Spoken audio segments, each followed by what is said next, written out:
1991. An elderly man walks through the dusty streets of Rangoon, his trembling hands clutching an old photograph. The young soldier in that photo is the ghost of someone who vanished in the Burmese jungles nearly half a century ago. But what if I told you this man survived for 47 years in a hell the world had forgotten? And what if this story is just one of thousands of similar fates hidden in the darkest corners of history?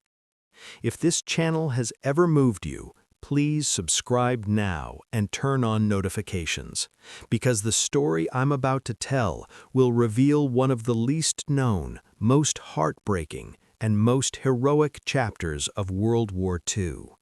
If you're ready, let's dive in. Burma, 1943, one of the most brutal battlefields on Earth. Temperatures exceeding 113 degrees Fahrenheit, humidity above 90%, and jungle so dense that sunlight barely reaches the ground. And right into the heart of this hell, the British Army sent its most unconventional unit, the Chindits. The name Chindit came from Chinthe, the mythical lion statues that guard the entrances of Burmese temples. These statues represent guardian spirits protecting sacred places. The name wasn't chosen by accident, because these men would fight in the farthest corner of the empire, deep behind enemy lines, unprotected and alone. Behind all of this stood one man, General Ord Wingate. Wingate was no ordinary commander. Some saw him as a genius, others considered him a dangerous adventurer. With his long beard, worn uniform, and ever-present Bible, he seemed like someone who didn't belong in the army. But his vision was bold enough to change the course of the war. Wingate's plan was this: march thousands of soldiers behind Japanese lines, hundreds of miles deep. These soldiers would receive no ground support. All supplies would come by air. They would sabotage railways, cut Japanese communication lines, and keep the enemy constantly on edge. The official name was Long-Range Penetration Operation, but everyone knew what it really was: a suicide mission. On the morning of February 8, 1943, 3,000 British, Gurkha, and Burmese soldiers crossed the India-Burma border.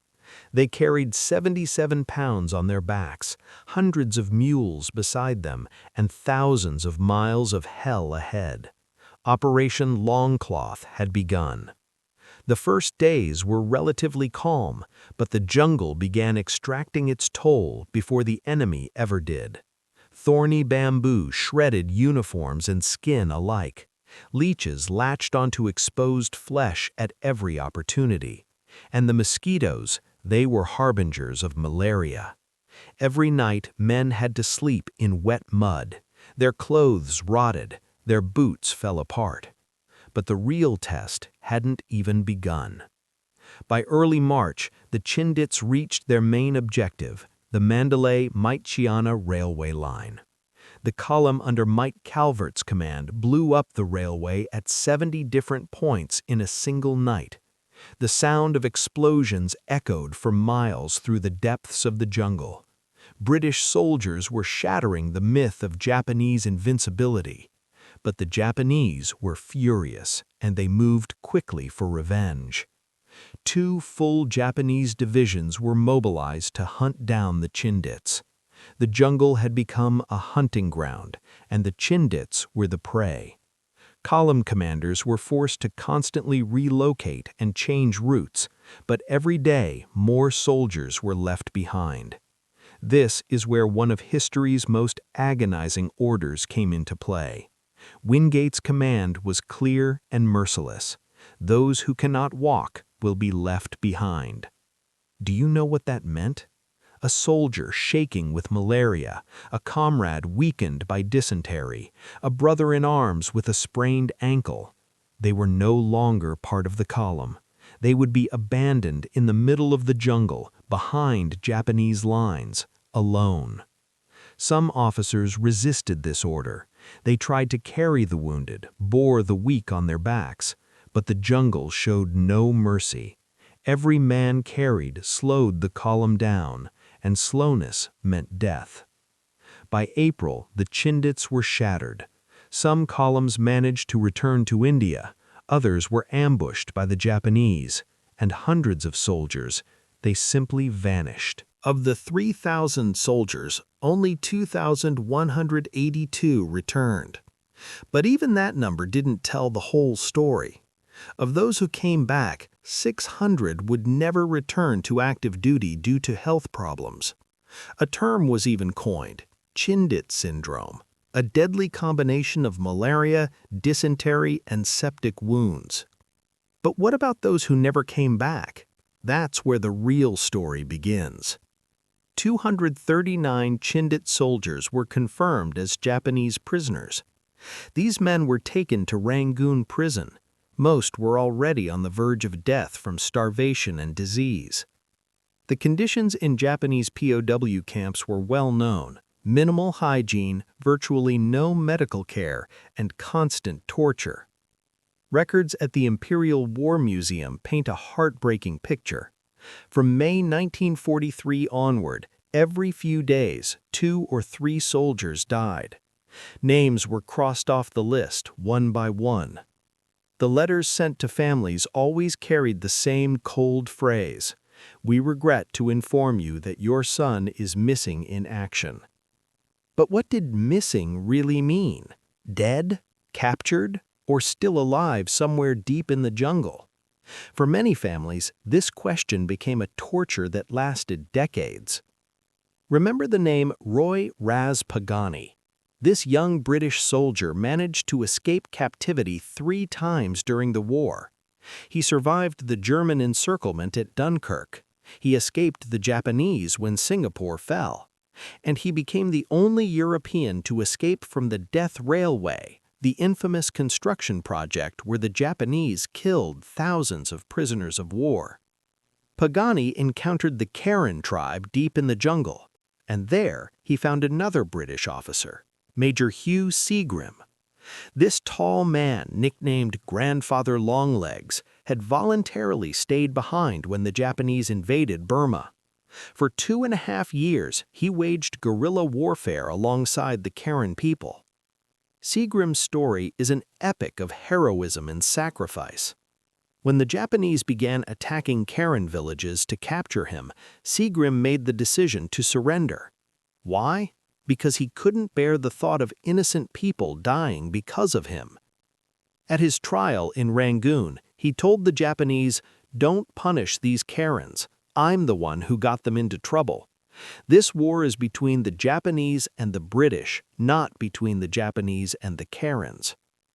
The Japanese commander, Colonel Tsuneyoshi, made a surprising admission about his enemy. "I have never met such a noble gentleman." But those words couldn't save Seagrim. He and several Karen fighters were executed. Pagani miraculously survived. When the war ended, he returned to England, started a taxi company in Clacton, and lived the rest of his life quietly. He wrote his memoirs, but never published them. The handwritten manuscript, titled "I Did It My Way," sat in a drawer for decades. This was Burma's cruelest irony. Heroes were forgotten, survivors stayed silent, and the stories of the dead were lost in dusty archives. If you're enjoying this story, please like and subscribe. The 14th Army was known as the Forgotten Army, and the name wasn't given lightly. The war in Europe captured all the attention. While D-Day dominated the headlines, soldiers in Burma were fighting the Japanese to the death. Letters took months to arrive. There were no radio broadcasts. Families had to wait years to learn the fate of their loved ones. For some soldiers, the waiting never ended. Operation Thursday, which began in 1944, was the Chindits' second and final major operation. This time, 23,000 soldiers went into battle, and this time they had the full support of the American Air Force. Gliders dropped soldiers directly behind Japanese lines. A clearing codenamed Broadway was transformed into an airbase in the middle of the Burmese jungle. But the war was still merciless, and this time Wingate wouldn't see the operation through. On March 24, 1944, the B-25 bomber he was aboard crashed in the mountainous region of Assam. All passengers were killed. With Wingate's death, the Chindits came under the command of American General Stilwell, and this marked the beginning of disaster. Stilwell used the Chindits for tasks they were never designed for. He pushed them to the front lines like regular infantry units. No artillery support, no tank support, just their rifles and their courage. The Battle of McGowan became the symbol of this tragedy. Mad Mike Calvert and his men fought for weeks to take the city. The Japanese defended every building, every street. The fighting was so intense that some Chindit officers could no longer stand on their feet. Calvert's words still echo. My men were so exhausted that after the operation, 2 soldiers died purely from fatigue on the march back, and these 2 were among those still listed as fit for duty. After Operation Thursday, the Chindits were disbanded, but what they left behind remained hidden for decades. The Burmese jungles don't give up their secrets easily. After the war ended, thousands of families had only one question: where is my son? For some, the answer never came. The label missing was more painful than a gravestone. At least a grave provides closure, but missing means hope and grief suspended forever. At the Rangoon Memorial, the names of Chindit soldiers with no known graves are engraved. Each name is a story, each story a tragedy. But some stories had unexpected final chapters. There was a man named John Hutchin. This young soldier from Wales joined the Chindits in 1944 at the age of 20. He was parachuted 200 miles behind enemy lines. Monsoon rains, inadequate food, constant threat of ambush, he experienced it all. And then he was wounded. He became separated from his column. The Chindits' harsh rule kicked in.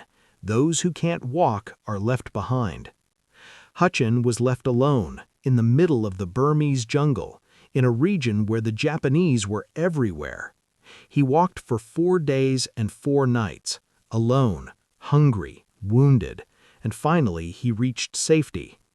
Years later, at 96 years old, he would say, "The day you're left behind isn't the hardest part. It's the 4th day, the 5th day, the 8th day. That's when your mind starts to blur." Hutchin was lucky. He made it back, but most of his friends didn't. And some were still in Burma decades later. Think of Hiro Onada. This Japanese lieutenant was sent to Lubang Island in the Philippines in 1944. His mission? Sabotage enemy lines and never surrender. Onada followed his orders to the letter for 29 years. He dismissed leaflets announcing the war's end as propaganda. He thought letters from his family were enemy tricks. He stayed in the jungle with 3 companions. One surrendered in 1950, the other 2 died in clashes with locals. When Onada was found in 1974, he still believed he was at war. For him to surrender, his former commanding officer had to come and formally relieve him of duty. This story raised a question about the missing soldiers of Burma. What if there were similar cases among British soldiers? If a Japanese officer could survive 30 years in the jungle, why couldn't a Chindit? To find the answer to that question, we'll go deeper soon. In Part 2, I'll tell the stories of those who survived for decades in the Burmese jungles, those who found refuge in Karen villages, and those who eventually made it home, or didn't. But for now, let this sink in. Of the 3,000 Chindit soldiers who entered Burma in 1943, 1/3 never returned, and what happened to most of them is still not fully known today. The jungles keep their secrets, but some secrets, sooner or later, come to light. If this story moved you, please like the video. The algorithm helps stories like this reach more people.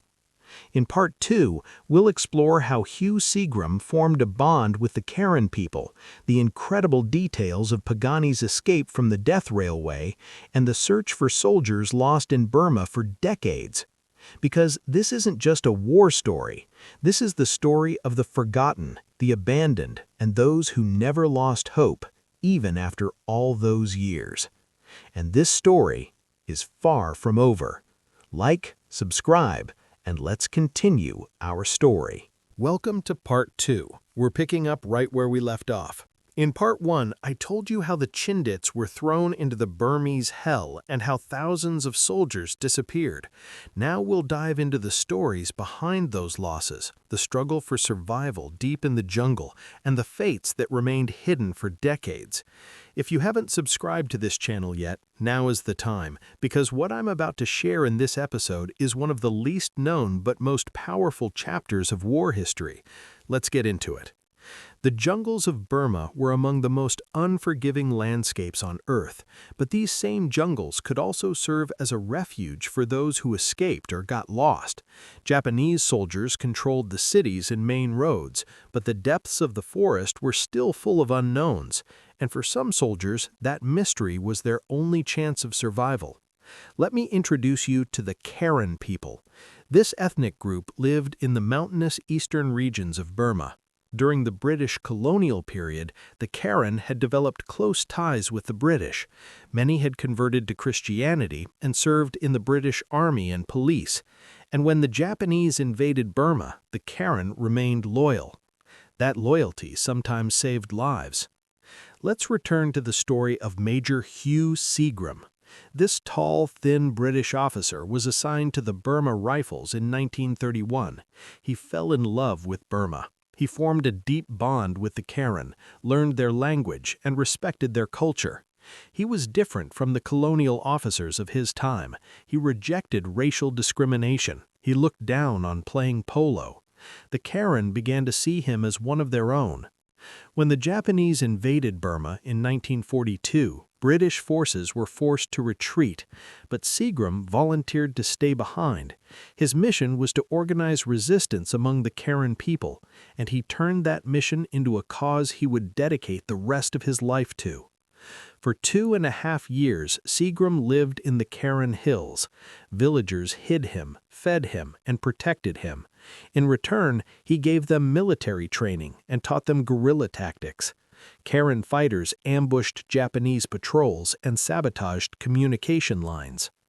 But the Japanese were determined to find Seagrim. The Kempeitai, the Japanese military police, began raiding Karen villages. Villagers were interrogated and tortured. The Japanese announced they would reward anyone who turned Seagrim in, but not a single Karen spoke. This loyalty only fueled the Japanese fury.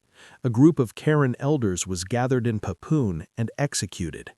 The Japanese declared that the massacres would continue until Seagrim surrendered.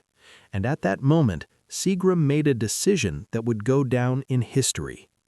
He couldn't bear the thought of innocent people dying because of him. The suffering of the Karen people was destroying him. And finally, he decided to surrender to the enemy.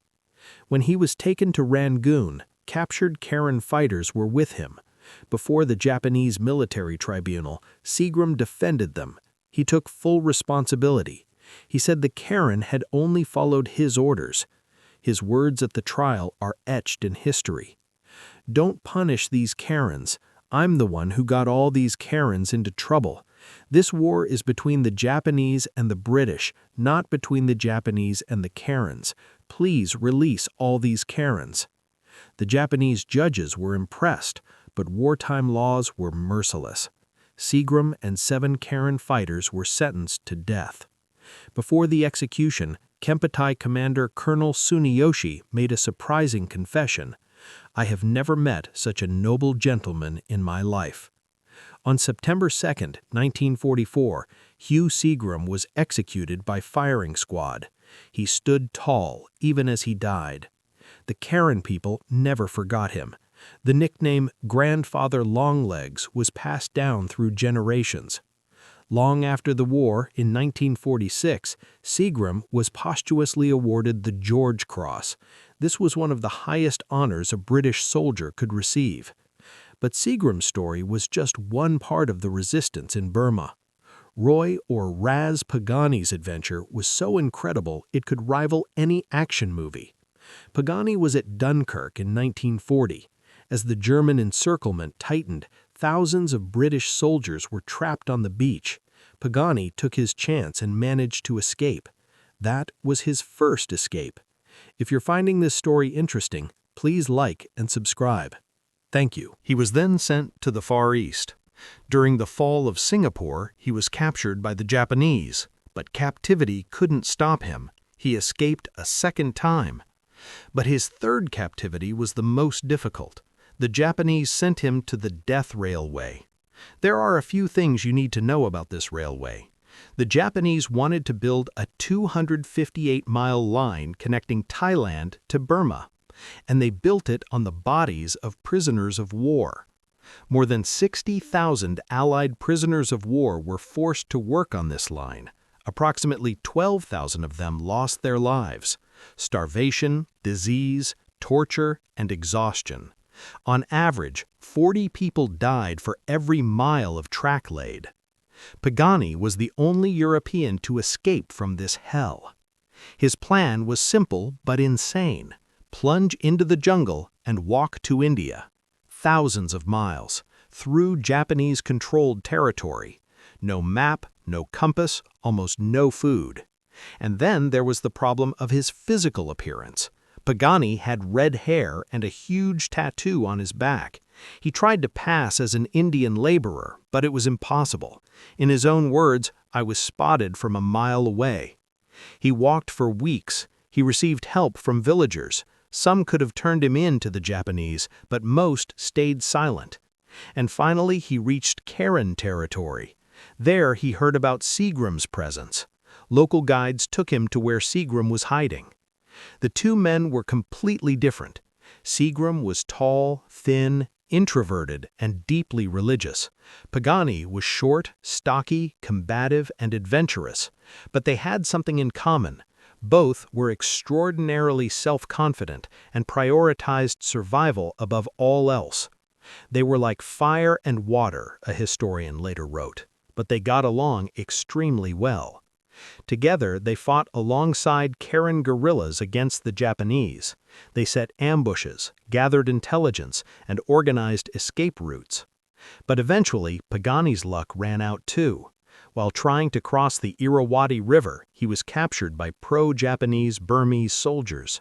He was nearly killed. He was severely wounded by machete blows. He was taken to Rangoon prison, the same prison where Seagrim was held. For a time, the two men were under the same roof. Seagrim was executed, but Pagani survived once again. When the war ended, Pagani returned to England. He started a taxi company in Clacton. He got married, had children, and he almost never spoke about what he had experienced. He wrote his memoirs under the title "I Did It My Way," but never published them. The handwritten manuscript sat in family drawers for decades. Historian Philip Davies tracked down Pagani's family in the 2000s and gained access to this manuscript. Finally, Pagani's story was shared with the world. The book Lost Warriors told the epic adventure of Seagrim and Pagani. But how many Paganis were never found? How many stories were lost without ever being told? Consider Isaac Fadoyebo. This young Nigerian soldier was sent to Burma in 1943. He was part of the West African Division. Yes, you heard that right. Soldiers from Africa fought against the Japanese in Burma for the British. More than 600,000 African soldiers served with British forces during World War II, and a significant number of them were on the Burma front. Fadoyebo was seriously wounded in a Japanese attack. His friend Bassi Duke was shot and killed right before his eyes. Fadoyebo fell face down into the reeds. Bullets flew over his head. He was left wounded and alone. His unit had to retreat, they couldn't carry him. And here something incredible happened. Local Burmese villagers found the wounded African soldier, and they hid him. For 9 months. For 9 months, Fadoyebo was hidden in a Burmese village. His wounds healed. The villagers fed him and protected him. When the Japanese came to the village, they hid him. When the war ended, Fadoyebo returned to Nigeria, and he, like Pagani, kept his silence for years. These stories showed the power of human connection in Burma. In lands under enemy occupation, foreign soldiers found shelter in the compassion of local people, and that compassion sometimes saved lives. But not everyone was that lucky. The fate of Chindit prisoners often ended in tragedy. Rangoon prison was a death trap for prisoners of war. This former colonial prison consisted of long cell blocks spread around a central courtyard. Hygiene was virtually non-existent. Medical care was considered a luxury. From May 1943 onward, Chindits captured from Operation Longcloth began arriving here. Most were already on the brink of death. Weeks of marching, starvation, and disease had consumed their bodies. Records at the Imperial War Museum documented the daily deaths. Every few days, 2 or 3 names were crossed off the list: malaria, dysentery, beriberi, tropical ulcers. Diseases claimed their lives one by one. Approximately 60% of the 239 Chindit prisoners died before liberation. But some survived, and their stories deserved to be told as well. In 1944, when Operation Thursday began, a new wave of prisoners arrived in Rangoon. This time they were soldiers from the King's Regiment, whose gliders couldn't land at the Broadway clearing. These new prisoners were in better condition than the Longcloth veterans. They hadn't endured long marches. They weren't yet depleted by starvation. That's why their survival rate was higher. When the prison doors opened at the war's end, the survivors finally gained their freedom. But freedom didn't solve everything. The condition known as Chindit syndrome followed most of the survivors for the rest of their lives. Malaria, dysentery, and tropical wounds combined. Any one of these diseases alone would require hospitalization. All 3 together were chronic torture. Most Chindits became unable to eat solid food after returning from Burma. They had lost a third of their body weight. Their stomachs, intestines, and livers were damaged. And the physical wounds were just the beginning. Psychological trauma haunted them for decades. Consider Lieutenant Neville Richards. This young British officer fought alongside Tanzanian Maasai soldiers in Burma. Yes, Maasai, the legendary warrior tribe of East Africa. When Richards passed through the Kabawa Valley, the sight he witnessed shook him deeply. Hundreds of Japanese soldier corpses were piled up, some stacks reaching 10 feet high. The ruins of Tamu village were filled with rotting bodies. After the war, Richards carried deep anger and hatred toward the Japanese. His daughter Liz Hodges described it years later. On one holiday, a group of Japanese tourists got on the bus. My father stood up and said we needed to get off immediately. This anger lasted for decades, but in the final months of his life, at 100 years old, Richards wanted to make peace. His son Graham recounted, in his last months, he was talking to his vicar about this hatred. He wanted to find it in his heart to forgive them before he died. And he did. Richards finally made peace with the Japanese. He died having found inner peace. This was a reflection of the struggle most Burma veterans experienced. The war ended in 1945, but their trauma continued for years. The Chindits described themselves as having gone to hell and back. A saying circulated among them, "Every Chindit will go to heaven because they've already been to hell." Now let's address a critical question. How many soldiers disappeared in Burma without ever being found? According to official figures, 818 soldiers were listed as missing in Operation Longcloth. Some of them died in battle, some were taken prisoner, but the fate of others was never fully clarified. The jungle swallowed bodies. In the tropical climate, a body could completely disappear within a few weeks. Insects, wild animals, and humidity left no trace. Some soldiers were captured on village roads or forest paths and executed on the spot. The Japanese dug hasty graves and continued their march. Most of these graves were never found.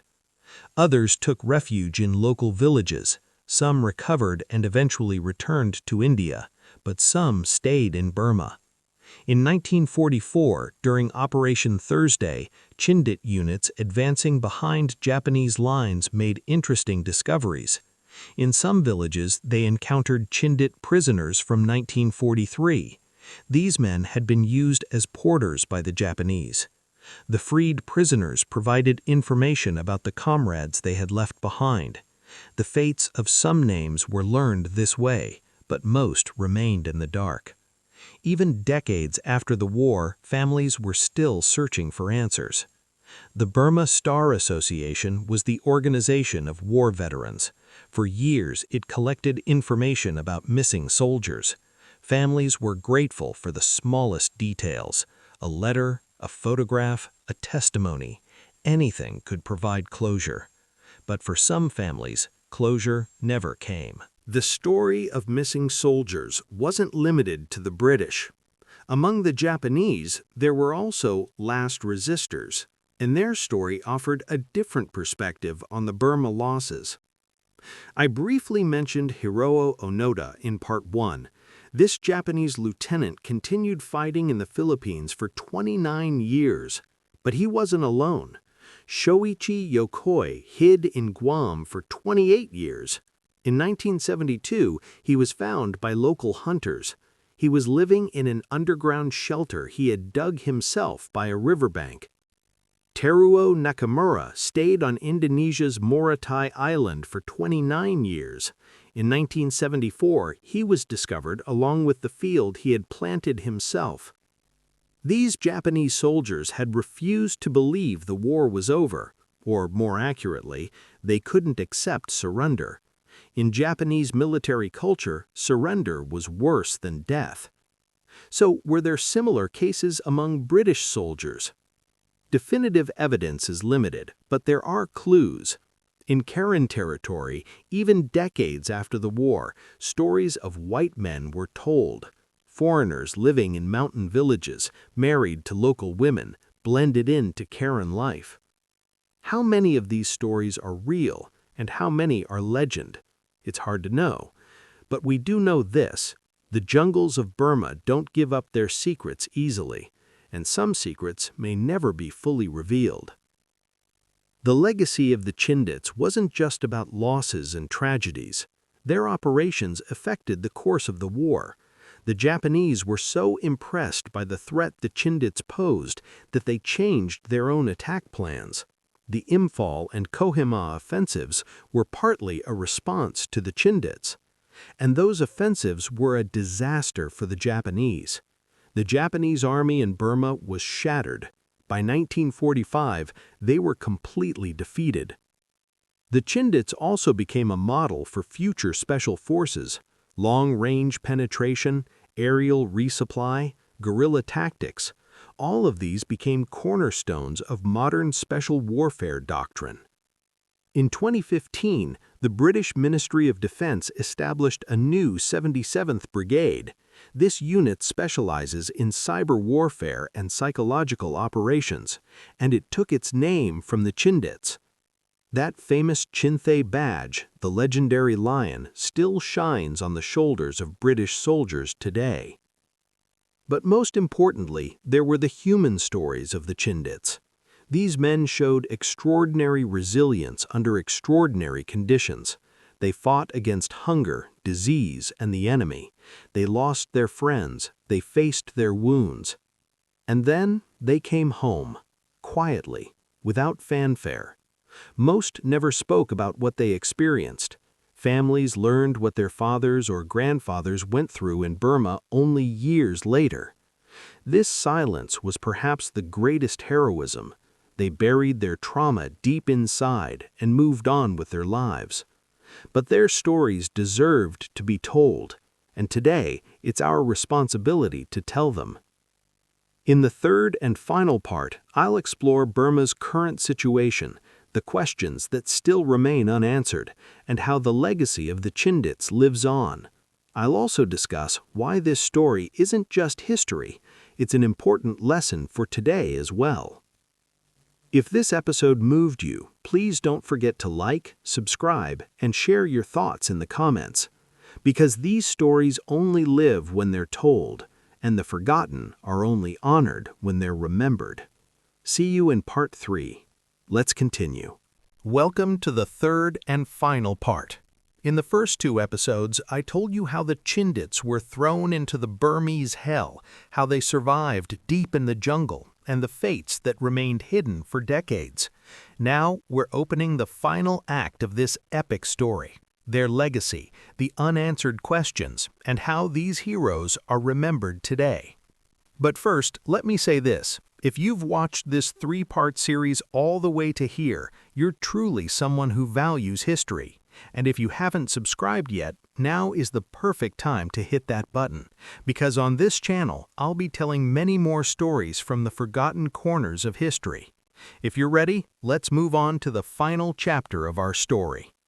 August 1945. The atomic bombs dropped on Hiroshima and Nagasaki brought World War II to an end. Japan surrendered. The war in Burma was officially over. But the end of the war didn't mean the end of everything. When the gates of Rangoon prison opened, the surviving prisoners finally gained their freedom, but the world waiting for them was very different from the world they had left behind. When the Chindits came home, Britain was in a celebratory mood. Victory in Europe had captured all the attention. D-Day heroes marched in parades, but those returning from Burma quietly stepped off the ships and disappeared into the crowds. The nickname Forgotten Army had never been more painful. John Hutchin would say years later, "When we came home, nobody understood what we'd been through. Even if we tried to explain, words weren't enough. How do you explain it? That you left your friend in the middle of the jungle to die, that you walked for days without food, what the Japanese did to you." Most Chindits chose silence. They didn't even tell their families. They woke up from nightmares at night, but told no one. They carried their war wounds, their invisible wounds, in silence. This silence lasted for decades. But some stories eventually came to light. Do you remember Ralph Tucker? I briefly mentioned him in part 1. This soldier from Devon was one of the oldest survivors of Operation Longcloth. He had made it out of the Burmese jungle alive in 1943, walking over 600 miles. Tucker died in 2013 at the age of 100, and until his death, he was living history of the Chindits. His family learned his war stories piece by piece over the years. Tucker, like most veterans, avoided talking about it, but as he grew older, he began to share some of his memories. His son Graham said after his father's death, "His passing feels like the end of an era. Living history is slowly fading away." These words reflected a painful truth. The last witnesses of the Chindits were leaving us one by one. By the 2020s, the number of surviving Chindits could be counted on one hand. These men had reached their late 90s. Each one was a living history museum.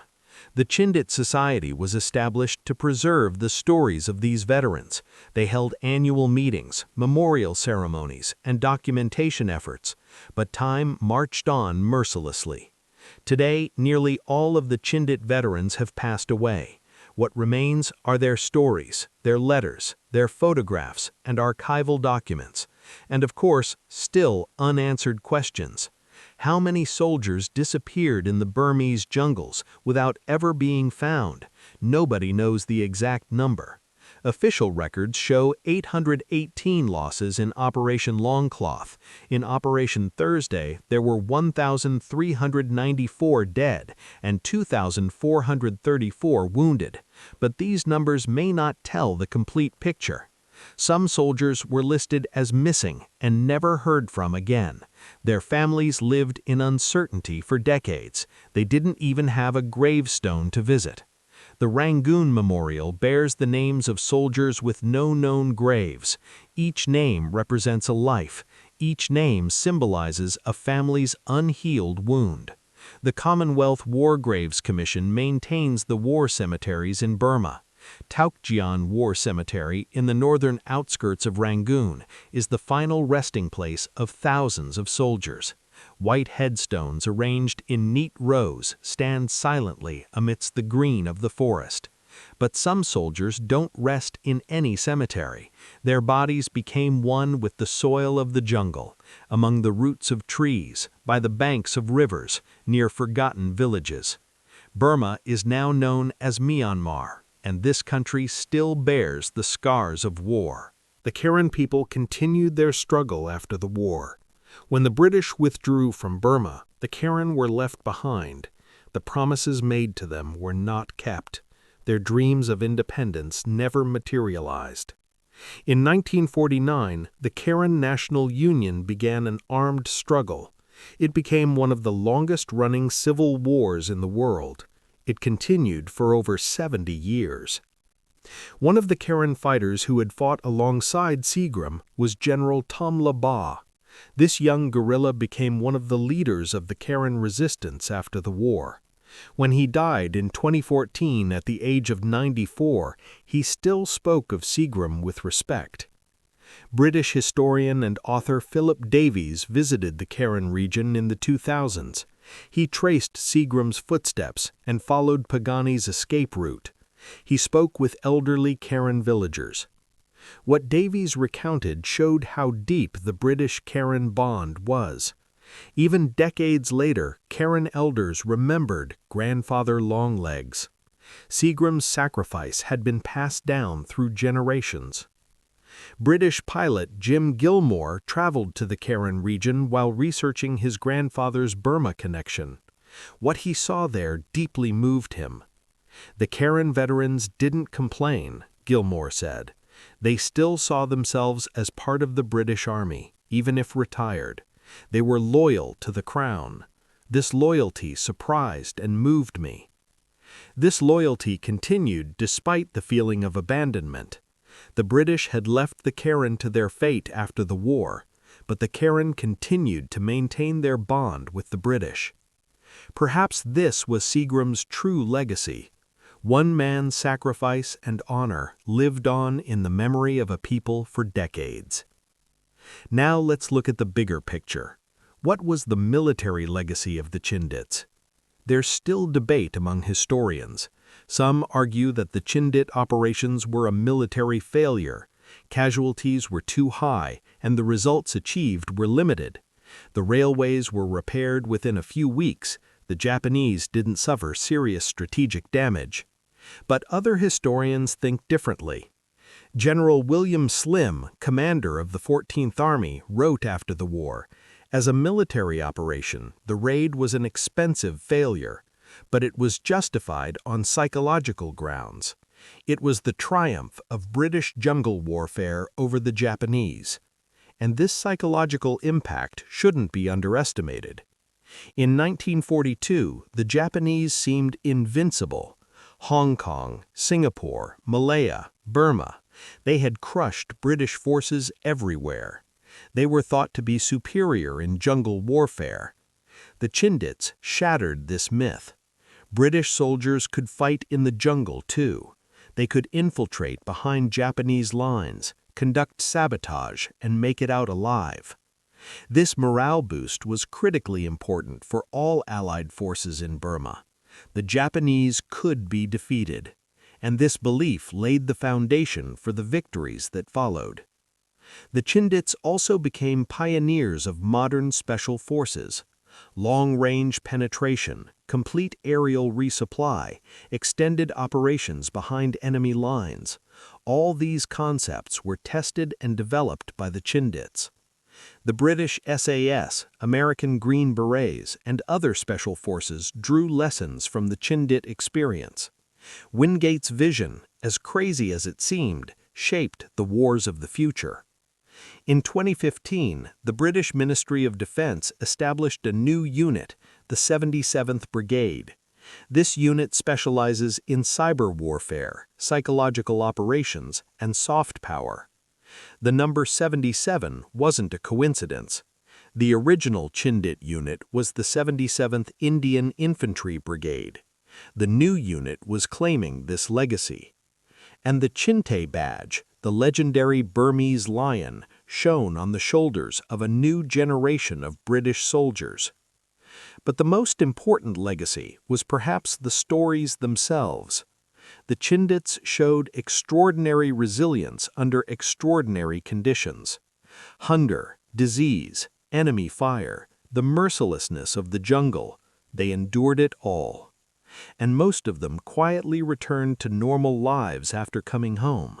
They became factory workers, taxi drivers, teachers. They carried the nightmares of war inside them, but embraced life. This was perhaps the greatest heroism. If this story has earned your appreciation, please subscribe and like. Thank you. Tony Redding interviewed 50 Chindit veterans for his book, War in the Wilderness. Most said the same thing. After what they experienced in Burma, they knew nothing in life could ever be that hard. One veteran said, "After surviving Burma, I knew I could overcome whatever came my way. I had seen the worst, and I was still standing." This resilience was the essence of the Chindit spirit. Now I want to ask, why does this story still matter today? Because remembering the forgotten isn't just respect for the past, it's also an investment in the future. The missing soldiers in Burma show the true face of war. Beyond victory parades and medals of heroism, there's the cost of war. Those left behind, those abandoned, those who never returned. And this cost wasn't paid only by soldiers. Families lived in uncertainty for decades. Children grew up without fathers. Wives never learned what happened to their husbands. The Karen people, because of their loyalty, were dragged into a civil war that lasted decades. Japanese revenge had forced Seagrim to surrender, and after the war, British abandonment sparked a new struggle. The effects of war last for generations, and telling these stories helps us understand those effects. Also, these stories show the power of the human spirit. Pagani escaped captivity 3 times. Seagrim sacrificed his life to protect innocent people. Fadoyebo survived 9 months in enemy territory. Hutchin walked out of the jungle alone, wounded and hungry. These people were ordinary people. They weren't superheroes. But when they faced extraordinary circumstances, they showed extraordinary willpower. And this can be a source of inspiration for all of us. Life sometimes drags us into difficult circumstances too. Maybe not as severe as the Burmese jungles, but we have our own hells. And reading these stories can help us say, I can do it too. Finally, I want to address the questions that remain unanswered. Are there still undiscovered stories in the Burmese jungles? Most likely, yes. Archives haven't been fully examined. Unpublished memoirs may be waiting in family drawers. In remote villages of Myanmar, there may be stories passed down through generations. And maybe, just maybe, some graves are still waiting to be found. Even in the 2020s, bodies from World War II are being found.